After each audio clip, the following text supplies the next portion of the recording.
Torej, Denis, zdaj knjiga je končno zunaj, a ne? Se je odvalil velik kamen iz srca, kako? Ja, moram reči, da je bilo zelo stresno. Knjigo smo dobili včeraj, ker so bile neke tehnične težave pri tisku, vse, ampak evo, knjiga je tukaj in ja, imamo jo. Končno, ni več poti nazaj. Kaj zdaj, sledi še kakšna nova nadaljevanje? Je tu zdaj vse zajeto, kar je bilo za zajet? Jaz bom rekel tako, kar se mene tiče in 80 let je to. Ne? Jaz bom izredno vesel in upam, če bo še kdo drug kaj naredil, objavil, posnel, maksimalno bi podprl zadevo. Okay. Ampak vi ste recimo naredil in film in zdaj knjigo, a ne? Kaj še lahko sledi? Zdaj prvo moram se spočiti, ker je to izredno bilo intenzivno zadnjih nekaj mesecev, potem pa kdo ve. So kakšne ideje že mogoče, kje v ozadju, kdaj bile? Zaenkrat je to še tukaj tako sveže, frišno, ja, ideje so vedno, samo od ideje do takšnega večera, kot je danes, je pa le dolga pot, zato ne bi nič prav veliko napovedoval. Kje se da knjigo dobiti? Knjiga se dobi v trgovini Rokerija na Židovski 3, lahko se jo naroči tudi online na naslovu rokerija@gmail.com. Jaz ne vem, ko sem to prvič slišal, to sem tudi opisal v knjigi, a ne. Jaz sem dobil eno kaseto od sošolca, Screaming for Vengeance od Judas Priest.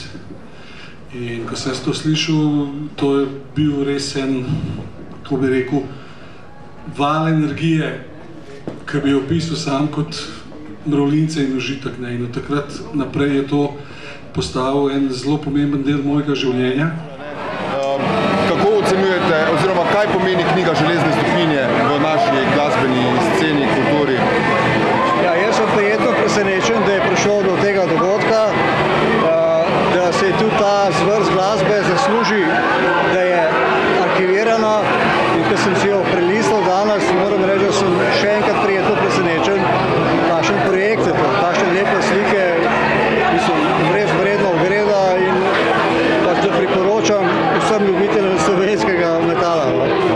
Kje je po vašem mnenju slovenski heavy metal danes? Ga spremljate? Včasih ja, pa se rekel zdaj, glede na to, da sem počas že, da sem odpisan, ne, sem v penziji, bi rekel, da je to nekako že mimo mene. Ne.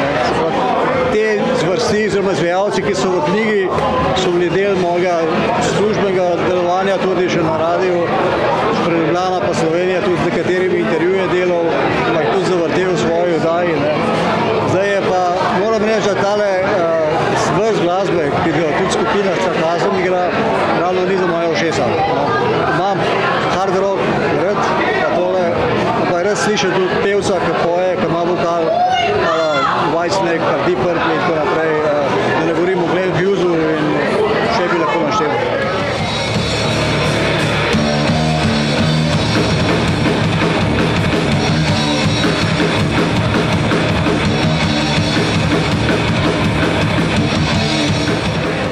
Jernej, ti si sodeloval tako pri snemanju filma kot pri izdaji te knjige. Ne? Kako je bilo sodelovati pri tem projektu? Kaj ta projekt pomeni zate?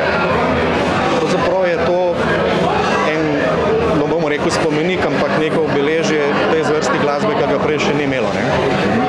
Jaz tudi nisem bil čisto prepričan od začetka, da bo Denis šel tako daleč, da bo se to nekako spravil v življenje. Ne? Jaz sem mu najprej pomagal zelo s kontakti, s telefoni, pa potem se tudi gruntala, koga bi še povabil v film. Ne? Potem je prišel na idejo par let po filmu, da bi še knjigo naredili, ker je pač toliko materiala ostalo. Ne? In to je bilo pa pač ja ali ne. Pa je rekel, da bo zbral nekaj denarja, da bo nekako se to izdalo. Ne? Ampak je bilo treba pa transkripte, ne, ki so bili prej pač napisani v slengu, kot so intervjuvanci govorili, ne, dati v knjižno slovenščino. Tako da tam se je kakšna stvar zgubila, ki bi bila mogoče malo bolj močna ali pa žmohtna, tam sem moral paziti. To je pač kar meni zaupal, jaz pač delam v službi, čeprav nisem čisto kvalificiran slavist, ampak sem imel dobro profesorca, odlično v srednji šoli. Tako da pač oni so bili zadovoljni. Kaj če bo? zdaj, ko je knjiga zunaj, je velik del bremena padel dol, ali kako? Ali se še kaj nadaljuje? Ne, meni je to že marca, ko sem oddal tekste. Pa sem sam čakal, da bo. Pa smo sam gledali ta oblikovanja, kako bojo upravljali in tako naprej. Je ostal še veliko materijala? Ne. Že Denis je povedal prej, da je to pravzaprav čisto vse. Še en par stvari je dodal, kot je omenil v intervjuju z Jadranko Janković, ki je spoznal v Beogradu, pač le ena ikona rokovskega novinarstva na področju bivše države. In tako. Tako da se je potrudil. Ker on je zelo tak pedanten tip, bo rekel. On, če si nekaj zapičil glavo, bo to naredil. Tudi če ni jutr, mogoče bo pa čez 2 meseca.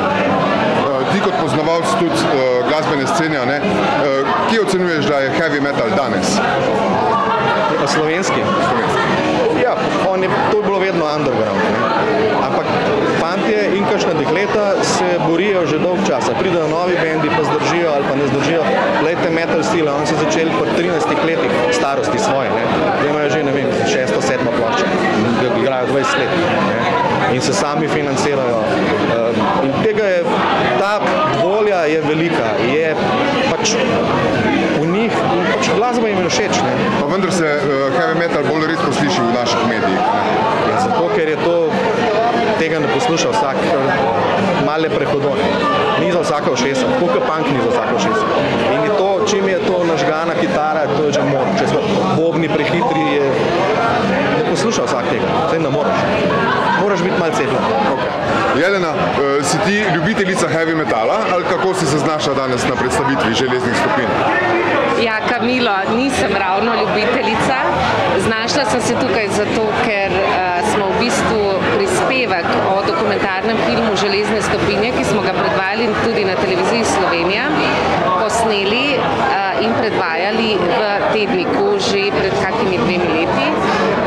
Tudi sicer poznam Denisa Brnčiča, ki je v bistvu moj prijatelj, zato sem tudi prišla in tudi zato, da podprem ta zelo dober projekt samega dokumentarnega filma in tudi knjige.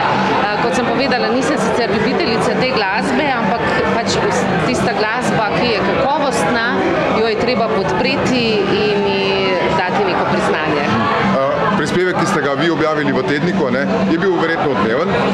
Ja, ta prispevek v bistvu nekateri so mi rekli, pa ne moreš tega objaviti v tedniku, tednik ni oddaja za take vrste prispevkov, ampak sem rekla, zakaj pa ne, tednik je oddaja za vse vrste prispevkov in sem ga objavila in je bil v bistvu zelo odmeven prispevek, veliko fanov te glasbe nam je pisalo, da super, oziroma kako je že tisti znak, super, da ste to objavili tudi v tedniku in tudi ta prispevek se je zelo veliko delil po spletnih